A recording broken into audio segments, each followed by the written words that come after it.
একটা কথা বলে রাখি, আমি সততার সঙ্গে নিষ্ঠার সঙ্গে রাজনীতি করি শুভেন্দু বাবু।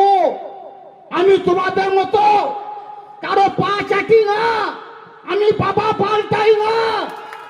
আমি সততা নিষ্ঠার সঙ্গে রাজনীতি করি।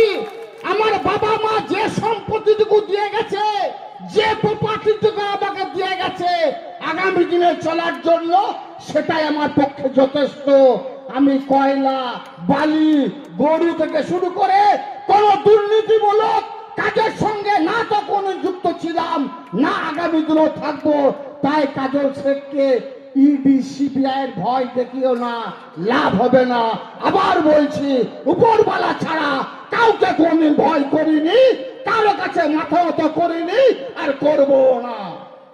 এসআইআর এসেছো, যখন দেখছো ইডি সিবিআই দিয়ে লাভ হলো না, এনআইএ দিয়ে লাভ হলো না, কেন্দ্রীয় এজেন্সি দিয়ে লাভ হলো না, তখন ইলেকশন কমিশনকে কাজে লাগানোর চেষ্টা করছো। এসআইআর করে সারা বাংলার মানুষকে বিভ্রান্ত করার চেষ্টা করছো তুমি।